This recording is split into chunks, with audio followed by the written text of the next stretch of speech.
কুড়িগ্রামের ঘোগাদহ ইউনিয়নের কামারহুইলা গ্রামের মোহাম্মদ ইয়াকুব আলীর ক্রয়কৃত জমি জোরপূর্বক দখল ও প্রাণনাশের হুমকির অভিযোগ উঠেছে।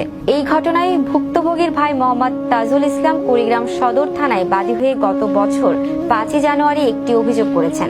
ইয়াকুব আলী দীর্ঘদিন ধরে বাড়িতে যাতায়াতের সুবিধার অভাবে এলাকার মনসুর আলীর কাছ থেকে ক্রয় সূত্রে ১% জমি অর্জন করেন এবং তা ভোগ দখল করে আসছিলেন। তবে আওয়ামী লীগ ক্ষমতায় থাকাকালীন সময়ে প্রভাব বিস্তার ও ক্ষমতার দাপট দেখিয়ে তাকে হুমকি দিয়ে জোরপূর্বক জমি দখলে নেওয়ার হুমকি দিয়েছিলেন বলে অভিযোগ করেন ভুক্তভোগীর পরিবার।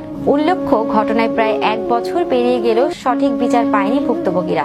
বর্তমানে নিরাপত্তায় ভুগছেন ভুক্তভোগী এই পরিবারের মানুষ। প্রাণনাশের হুমকি আর ঘরবাড়ি জ্বালিয়ে দেওয়ার ভয়ে তাদের কেড়ে নিয়েছে রাতের ঘুম।